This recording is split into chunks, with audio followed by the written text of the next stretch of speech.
Assalamu alaikum wa rahmatullahi wa barakatuh. Bismillah ar-Rahman ar-Rahim. And welcome back to the Straight Path Podcast. Since last time, I have reached out to some of the Ahmadi community wanting to have a discussion. And the reason behind this discussion is a lot of times they say things which are way out in left field. They're not correct. For example, Razi, the main Murabbi or the PR guy for the Ahmadi community, he has been posting a lot of tweets. And in one of those tweets, he posted a video of Sheikh Abdurrahim Limbada, who's a very respected scholar from the UK. And in that video, Sheikh Abdurrahim Limbada was talking about the situations of the Christians and how they made Isa alayhi salam more than what he is and what Isa alayhi salam must be looking down upon and thinking. And instead, he turned that into, the Sheikh is saying that Isa alayhi salam has powers like Allah subhanahu wa ta'ala and he can see everything that's happening. I'm like, that's not what the Sheikh is saying. So he asked me, he's like, oh, do you think the Sheikh is saying that he can, Isa alayhi salam can read our tweets? I'm like, yo, stop misconstruing stuff. So I reached out to Khurram Bhai, Khurram Shah, who is an Ahmadi, and I was like, tell me how to get in touch with Razi. And he told me. So Razi asked me to come on. I was like, look, I'm not trying to be disrespectful or have an argument or anything like that. Let's have a chat like normal men. And he's like, okay, come on to our stream, whatever. We have a huge issue that when they are saying many things against our ulama, and then when we bring up anything Mirza Ghulam has said, they always say, well, he's Hakam and Adal, so he can say whatever he wants. And we're like, that's not how it works. Mirza Ghulam in his books has even claimed divinity. Astaghfirullah. He said things like he had a dream in which he saw Allah subhanahu wa ta'ala na'udhu billah descended into his body. Like, how can you say things like this? He invited me onto a stream. I was actually going to give a class, and on the way there, I joined the stream. So when I joined the stream, Razi gave me a very warm welcome, and then he said, Assalamu alaikum wa rahmatullahi wa barakatuh, to which I responded with, Wa alaikum. And I knew that this was going to be an issue. I'm dealing with Ahmadis and Qadianis. Every little string gets pulled. So Razi, he's like, before we let you ask any questions, they wanted me to ask questions. I sort of wanted to have a discussion, but it's fine.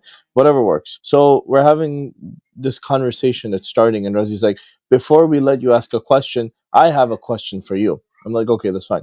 He's like, when I said Assalamu alaikum wa rahmatullahi wa barakatuh, you said Wa alaikum. He's like, according to Quran and Hadith, it happened when somebody said to the Prophet Assalamu alaikum, which is not a good thing to say. And he's like, in regards, or death be upon your, why did you reply with Wa alaikum? He's like, in the Quran, it says in Surah Mujadila, the ayah, أَلَمْ تَرَ إِلَى الَّذِينَ نُهُوا عَنِ النَّجْوَى ثُمَّ يَعُودُونَ لِمَا نُهُوا عَنْهُ يَتَنَاجَوْنَ بِالْإِثْمِ وَالْعُدْوَانِ وَمَعْصِيَةِ الرَّسُولِ.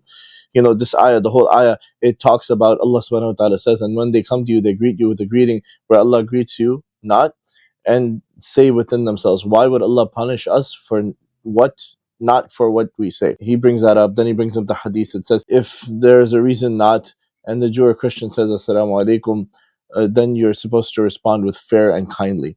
And then he brings the other ayah. He doesn't mention the ayat, but he just mentions the idea of the ayah where it mentions Allah subhanahu wa ta'ala says, when you're greeted with a greeting, greet in return with one better than it, or at least return it in a like manner. Indeed, Allah is ever, over all things, an accountant. This ayah is وَإِذَا حُيِّيتُم بِتَحِيَّةٍ فَحِيُّوا بِأَحْسَنَ مِنْهَا أَوْ رُدُّوهَا إِنَّ اللَّهَ كَانَ عَلَى كُلِّ شَيْءٍ حَسِيبًا. And they're bringing up these ayat, and they're like, oh, you're not responding in kind.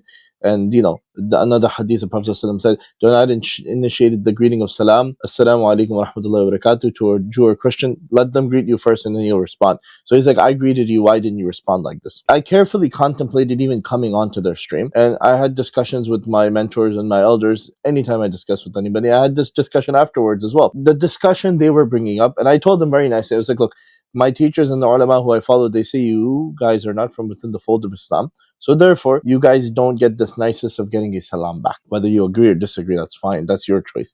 But that's what it is. And some people in the comment section were like, oh, he trusts his teachers and ulama over what the Quran and Hadith says. No. When you use what Mirza Ghulam Ahmad says to make your point, even though that's not what the Quran and Hadith say, and you make your own definitions, it's okay. But when we say what our teachers are teaching us from the actual Quran and Sunnah, it always becomes, oh, that's not what it is. But anyway, I was very firm with my answer, and I was very kind with my answer. I did not call them a kafir, mushrik, anything. The Ahmadi commentators, as you know, they always have something to say. Razi moved on. He decided that it was the time to move on. So Razi said, go ahead, ask your first question. So I asked him the question, how long was the pregnancy of Maryam alayhi salam? By accident, I said, how long was the birth? And Razi understood, and he didn't pick on that, and he was like, oh, okay, do you mean how long was the pregnancy? I was like, yeah. And he was like, immediately, he was like, okay, we believe it was 9 months. But he did say that many ulama believe in the miracle of one night or overnight. While the fanboys were in the comment section asking, oh, he's asking the important questions of how long a pregnancy is. I'm like, if these guys knew what are the opinions of other ulama and not just what it says in their deen, they wouldn't be commenting like this. They're widely accepted opinions amongst the mainstream of the overnight pregnancy. It's not 9 months. But according to the Ahmadiyya, this is their belief. This is where they take away one of the miracles of Isa alayhi salam. My next question was, did Isa alayhi salam talk as a baby or as an adult? Razi said that Mirza Ghulam said that Isa alayhi salam spoke between 2 to 4 years of age. Razi then said the fourth Ahmadi Khalifa and Mufti Shafi Sahib both said that it was a vision or dream. Now, I didn't say anything at that time. I was driving. Let's not get into this right now. When I get back, I'll read my Ma'arif al-Quran. And we actually went over this, myself and Brother Awais from Awais Ahmed podcast. We went over this and we checked, and there is no such mention where Mufti Shafi Sahib said that. Razi did offer a sort of a apology, a short apology. It was 1 hour and 38 minutes into his stream from this past Thursday, where he said, this is not what it says. It's very short, 1 or 2 sentences. I wish he would have offered it at the beginning so people could have actually heard it and known that he apologized. That a lot of people would be like, oh, he said he's going to apologize, but he didn't. But he did apologize, but it was just way towards the end of the stream. Then Razi invited a Palestinian Qadiani, Ahmadi, whatever you want to call him. His name is Musleh Answer. His family's from Palestine. I think he lives in Canada. And he asked him to speak on this perspective of when did Isa alayhi salam talk. And I brought up the ayah, قال إني عبد الله آتاني الكتاب وجعلني نبيا وجعلني مباركا أينما كنت وأوصاني بالصلاة والزكاة ما دمت حيا. And it goes on. There's another ayah after that, not trying to keep reciting to them. He was like, in one of the ayat it says, وَيُكَلِّمُ النَّاسَ فِي الْمَهْدِ وَكَهْلًا. And this, if you look at it, it's an idiom or a metaphor, and Mahdi means childhood generally. But if an old man sees us, he'll see that we're about 30 years of age. He'll consider us as youngsters. So, when the ayah talks about وَيُكَلِّمُ النَّاسِ, fil mahd, it's talking about young people. So then I went on the Ahmadi translation, their official website, and I went on their official translation, and it says Isa alayhi salam spoke in the cradle, and then he will speak later on in life as well. So you guys are denying another miracle, which is he spoke as a baby. Let's move along. But the Ahmadi translation says he spoke in the cradle. Mr. Musleh Answer was not agreeing with Mr. Razi said, even so much not agreeing with Mirza Ghulam said, which was 2 to 4 years of age. He was trying to say that he spoke as an older person. Then Musleh Answer goes back and he's like, starts talking about Quran and how the Ahmadis believe in the Quran and the hadith, and when Razi said to you that you should have responded to his salam, this is what you're supposed to do. And he starts quoting the ayah, وَإِذَا حُيِّيتُم بِتَحِيَّةٍ فَحِيُّوا بِأَحْسَنَ مِنْهَا أَوْ رُدُّوهَا إِنَّ اللَّهَ كَانَ عَلَى كُلِّ شَيْءٍ حَسِيبًا. But he makes mistakes in this. Everybody makes mistakes in the Quran. Nobody's perfect. I would humbly request the Ahmadi Murabbis and the Ahmadi scholarship and anybody from the Ahmadiyya, please learn the Quran. It would make it so much better. We got past that. And basically, he was like, oh, you should have responded to salam. And I didn't want to get into this. I'm not trying to get into this whole argument over salam. That's not what I'm here for. You invited me. I'm going to talk about what I'm here to talk about. I don't consider you from within the fold of Islam. Let's move along. So then I asked the last question because I didn't have time really. I was like, okay, what is your opinion on an Ahmadi who, for example, believes that Isa alayhi salam was born overnight and not over the course of 9 months? Would he maintain his Ahmadiyya or would he fall out? Razi responded, he said, oh, we're not in the business of giving fatwa. So I was like, I'm not looking for a fatwa. I'm trying to find out what are the parameters. Where do you guys draw the lines? But Razi said that Mirza Ghulam brings the final rules. If somebody believes another narrative, that's incorrect. And he said that we don't think that any Ahmadi or any Qadiani believes anything like this. Then Shahrukh Abid Saab jumped in, and he's a Murabbi from Canada as well. And he's traveled to Africa and England and places like this, and he's met their Khalifa Saab many times. And so he was brought on to answer this question. He's like, well, I've never heard anybody say that, but if anybody did say it, it's incorrect. I was just trying to get some clarification. I wasn't trying to get a fatwa against anybody, any Ahmadi or anything like that.